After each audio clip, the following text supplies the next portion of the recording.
সময়ৰ কাম সময়ত নকৰাৰ বাবে প্ৰায়ে মোৰ পস্তাবলগীয়া হয়।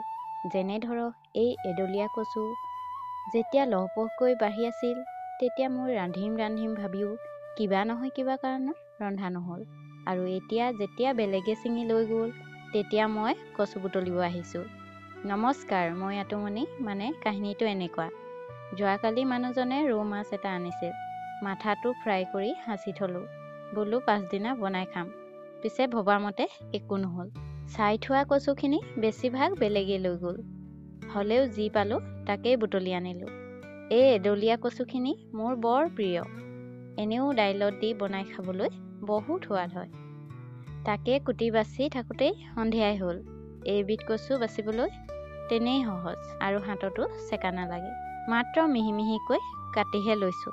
এইখিনিতে এটা কথা মন কৰিব, এইবিধ কচুৰ মাত্ৰ জালি কোহখিনিহে ৰান্ধিব পাৰি। অলপ বুঢ়া হোৱা পাতখিনি যদি লগত মিহলি হৈ যায় নহয়, ঢেৰুৱা সিজোৱা যেন লাগিব।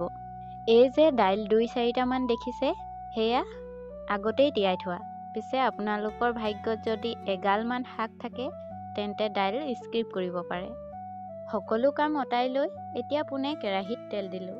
তেল কমকৈ লৈছোঁ কাৰণ মাছৰ মাথাখিনি কাইলেই ফ্ৰাই কৰি থোৱা যে। এনেই অলপ গৰম কৰি লৈছোঁ। এলাহ লাগিলে নকৰিলেও হ'ব। মই দিনে দিনে বেছি চিপচ হৈছোঁ যেন ভাৱ হৈছে। কিয় জানেনে? তেল মছলা এইবোৰ কমকৈ ব্যৱহাৰ কৰা হৈছোঁ। বাছি যোৱা তেলখিনি পিঁয়াজ জলকীয়া দি পিঁয়াজখিনি অলপ ভাজ খোৱা যেন দেখিলেই তাত কচু আলু আৰু দাইল একেলগে দি দিলোঁ। তাত কিন্তু এটা বিলাহীও দিছোঁ দেই। এতিয়া ভাজি ভাজি এটা কথা ভাবিছোঁ, মাছৰ মাথাটো এটাহে আছে, কাৰ নাকত পৰিব? তেনেতে শিয়াল বুদ্ধিৰ মানুহজনে আহি ক'লে, মাছৰ মাথাখিনি থেতালি দিয়া। ময়ো আগ পিছ নভবাকে থেতালি দিলোঁ। লগতে কেৰাহীত দি নিমখ হালধি ঢালি দিলোঁ। কিন্তু ভিডিঅ' কৰা নহ'ল। কিয় জানেনে? সেই সময়তে এনেকুৱা বৰষুণ আহিল যে গোটেই কাৰেণ্ট কাটি দিলে। এনেদৰে প্ৰায় 10 মিনিটমান ধেমালি ধমলাকৈ ভাজি থাকিলোঁ। তাৰ পিছতে হেঁপাহ পলুৱাই গৰম পানী ঢালি দিলোঁ। বক বককৈ প্ৰায় 5 মিনিটমান উতলাৰ পিছতেই তৈয়াৰ হৈ গ'ল টেষ্টি মাছৰ মাথা আৰু এডলীয়া কচুৰ ৰেচিপি।